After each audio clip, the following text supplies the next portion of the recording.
All right, so I'm doing a remote, not from my porch, but from Ben's porch. Doing a little interview with Ben Bostrom.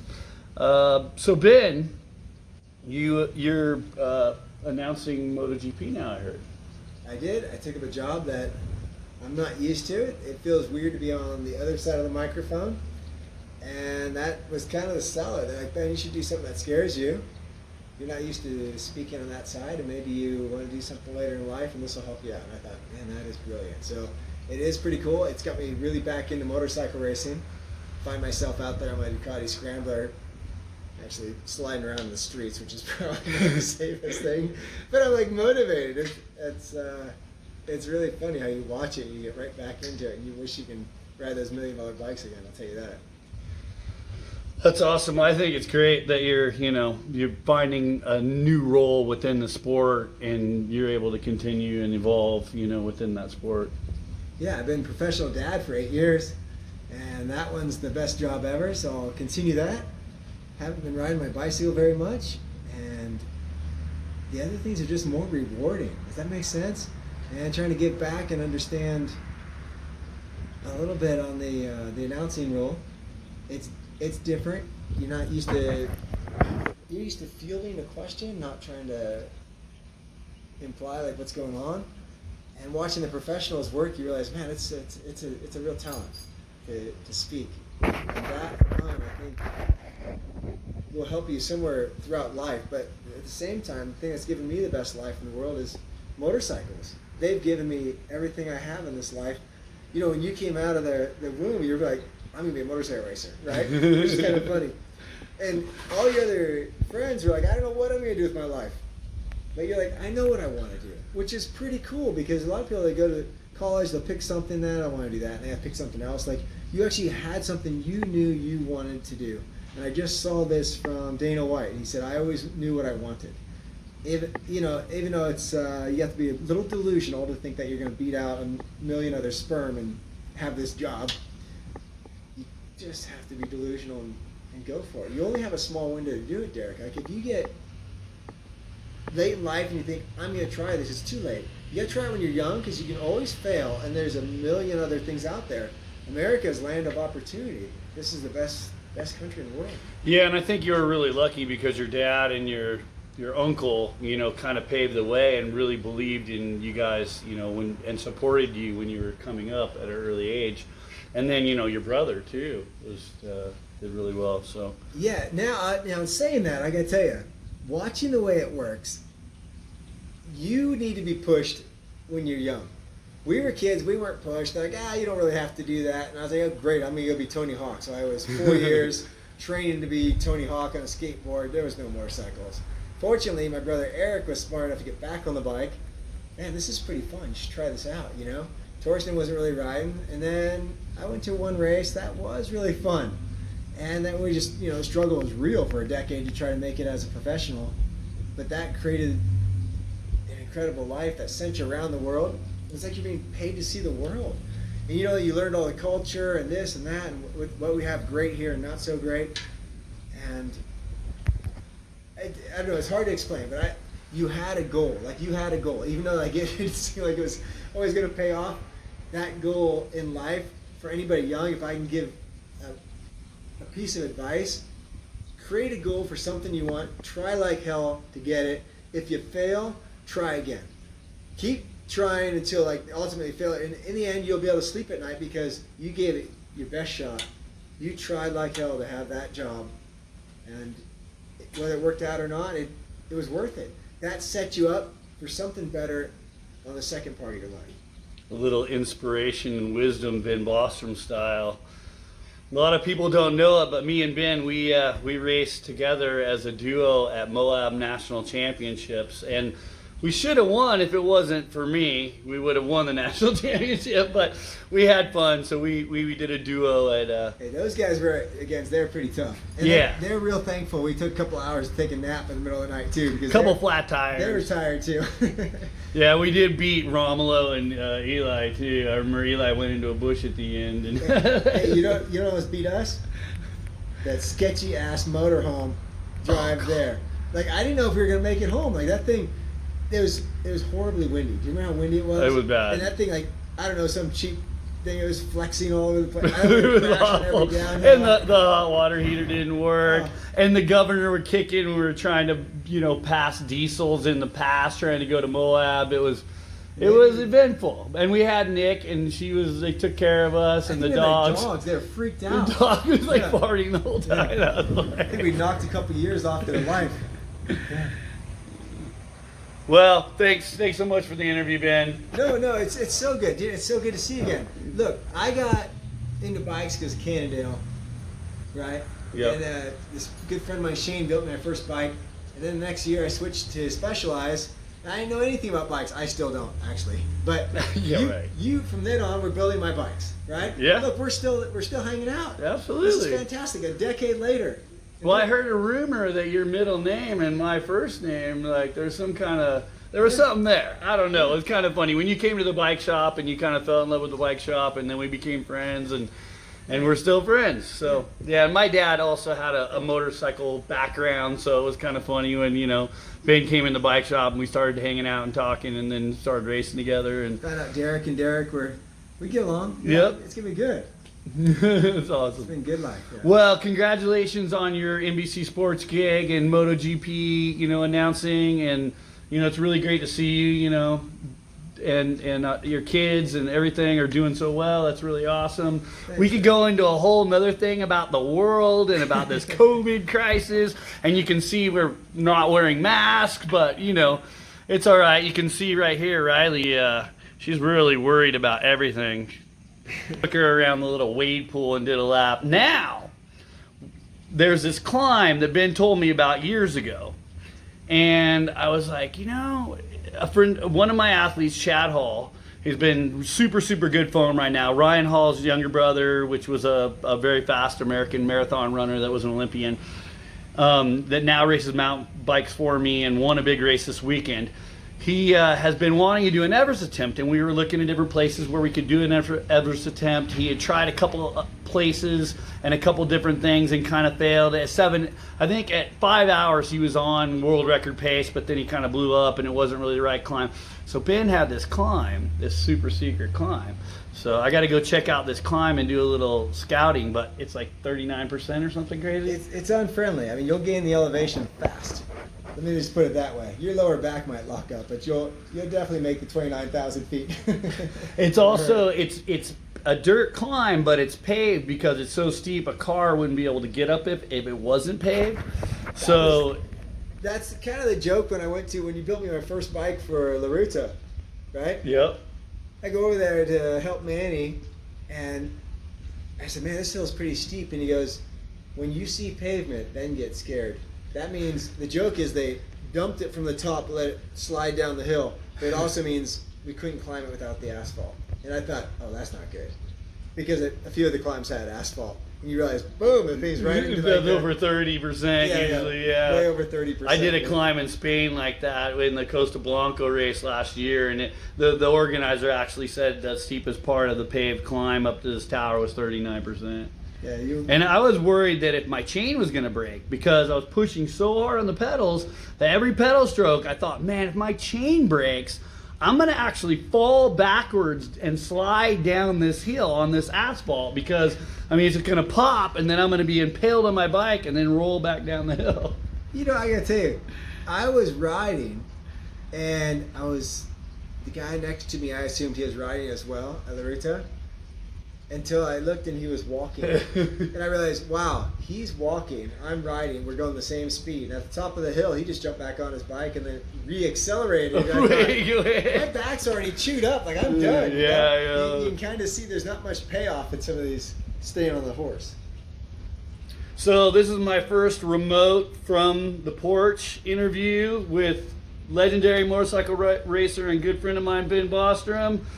And thanks so much for tuning in.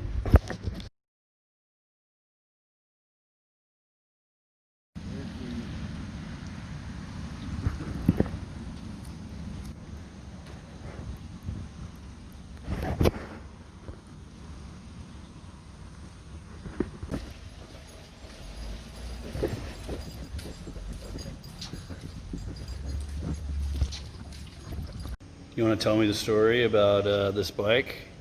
Yeah, they wanted to make a Ben Bostrom replica, and they had it all done up. Instead of L&M, it said BEN. It looked just like my race bike, but Philip Morris flipped out. And they're like, it can't look just like the Philip Morris package. So they tried to quickly mock it up and make it like my helmet. And they asked me to sign 155 of them. And then being Italian, they realized, wow, those sold out in like 2 minutes. So they made another 155 for the world batch. They made 155 for the European batch. So really it was like 500 of them. And I couldn't keep signing because I was actually too high from paint fumes. And so half the bikes aren't signed. And then I left Ducati to come home and ride for Honda. And I realized I forgot my motorcycle. Because they said, what one do you want? I said, I'll take 1 or 155. And then I called up Paolo Ciabatti and he goes, we only have one left. We kept one for our museum. It's number 3. I said, that'll work. That's a lot. Unfortunately, they had to send me the one out Out of the Ducati museum. Yeah, their personal bike. Yeah, so it's kind of funny. Here it is. Beauty. It's never been started. Here, stand next to it. It's,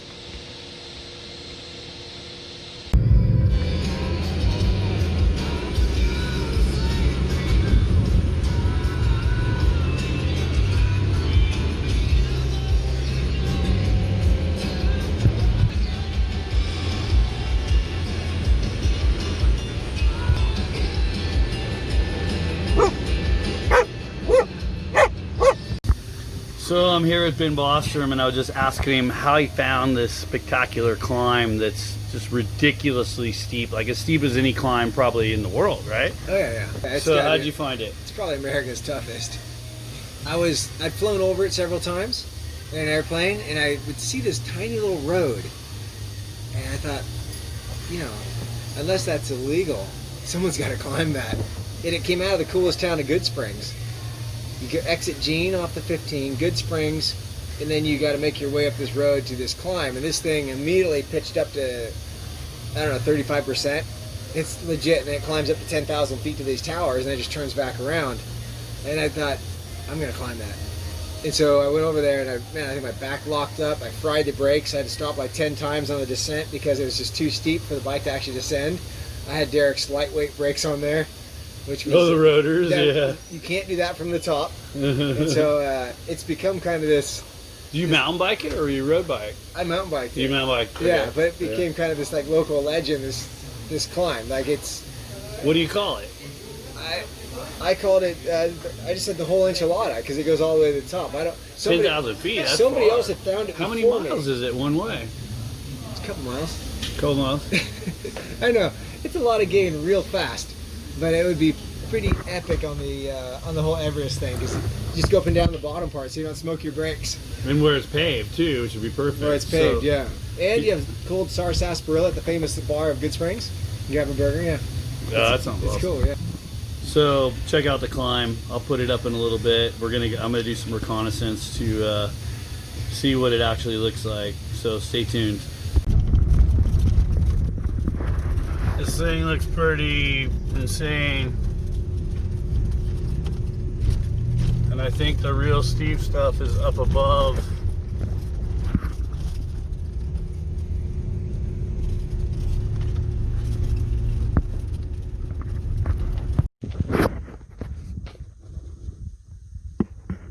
Yeah, this is literally a wall. This is literally straight fucking uphill. I just dropped a bomb. I'm just walking. But riding a bike up this, dude, balance is gonna be key. Maybe a little paper boy. We're getting close to, man, we're getting close to 40%, I believe. I mean, it's a wall.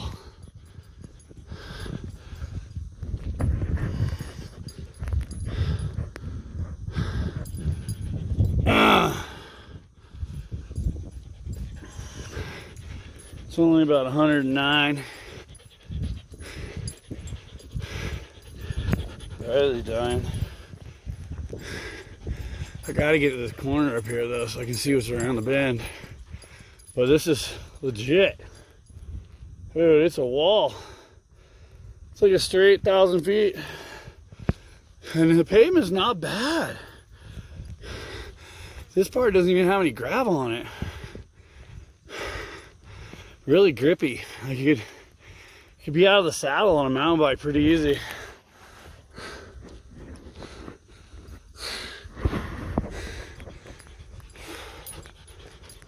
Yeah, I'm working.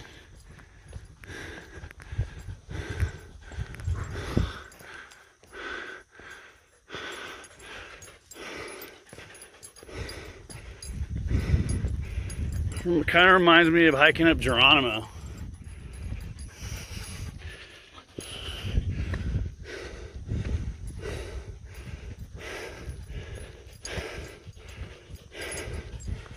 Whew.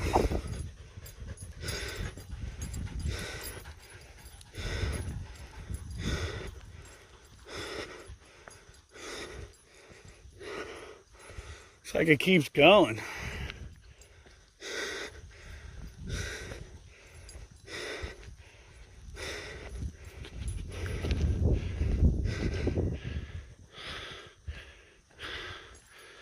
Pretty gnarly. Pretty gnarly.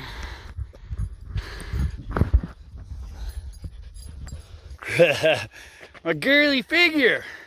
Holy crap. Overheating. Looks like there's another big old, 30 plus pitch right up there.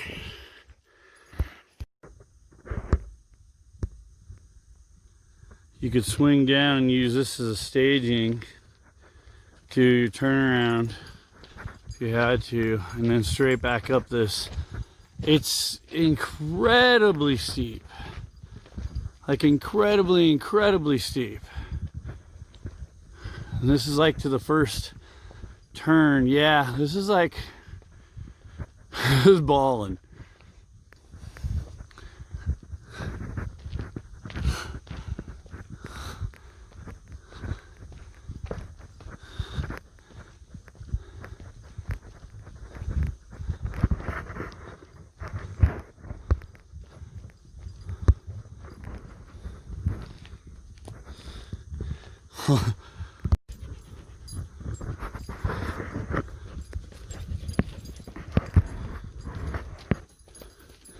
A little bit of debris in the middle, but both sides are pretty clear and pretty hard packed.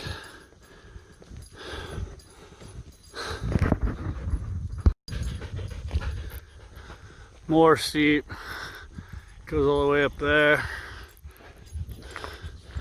goes all the way down to the valley.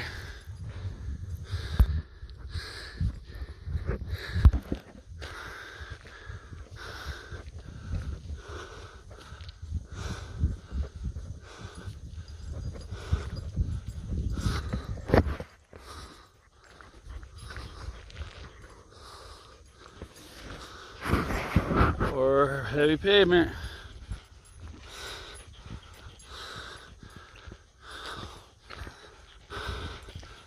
Yeah, solid.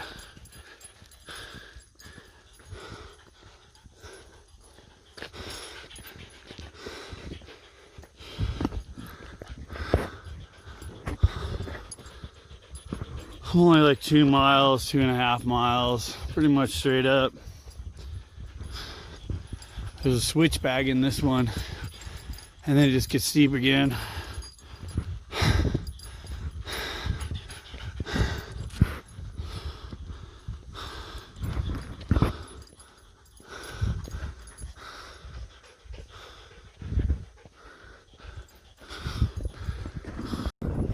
This is the next pitch after the little switchbacks. And I think I gotta be getting close to the top of how steep it is before it walls out. But this is another solid, I would say like 25 to 30%.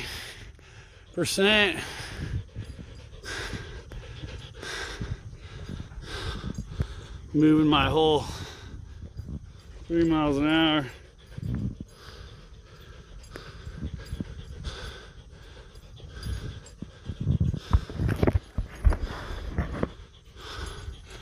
Riley's hurting. I'm just gonna go to the top of this and turn around.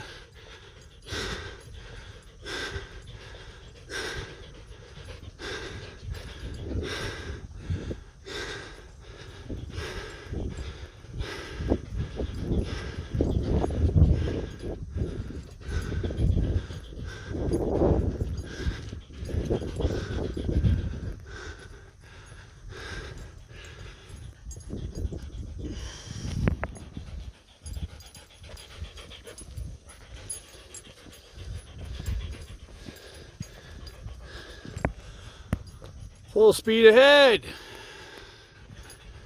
Full gas. Yeah, it's getting steep.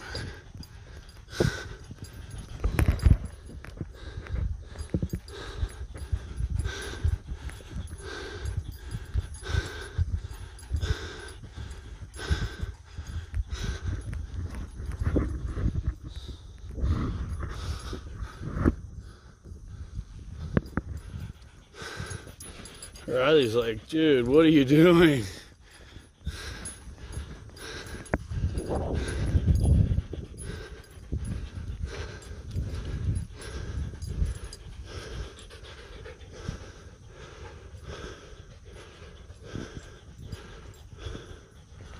Pavement's actually pretty good.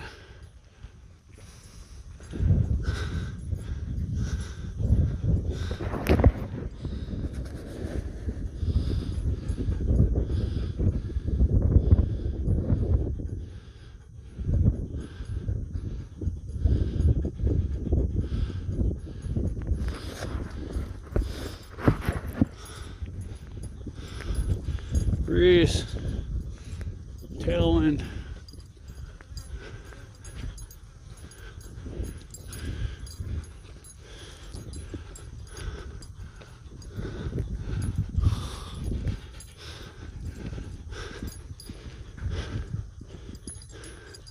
Yep, it's pretty epic, to say the least.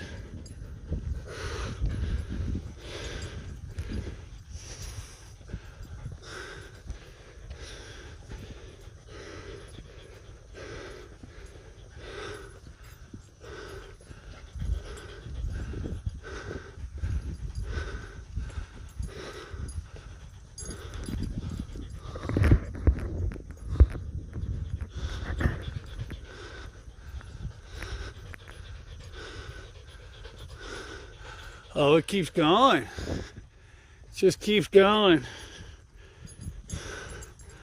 This is gonna be it for me though, this corner up here.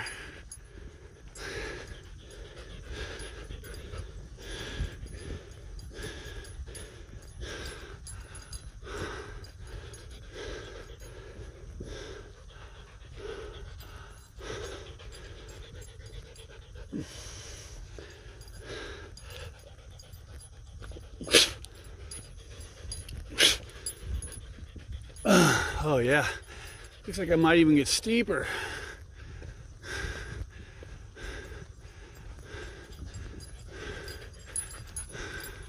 Holy shit, it gets steeper.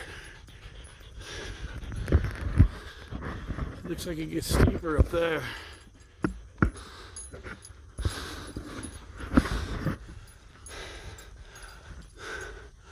And I think you all out.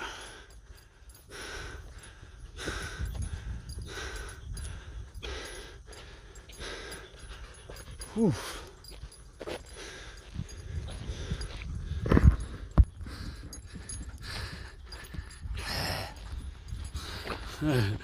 I feel pretty good, but we're at like 6,700, like Big Bear right here. Elevation wise, 62, 70.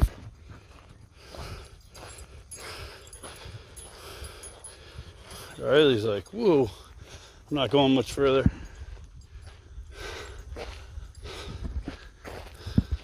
I want to see it, yeah. So the tiny break, and then it just gets even steeper. You can see it. Switchbacks up that mountain right there. It's big.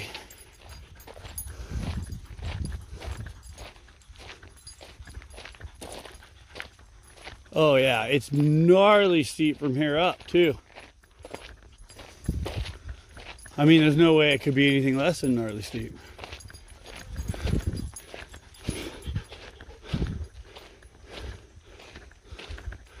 Going straight up and over that pass right there. And I mean, it looks like a sheer wall. All right, I'm not gonna kill my dog.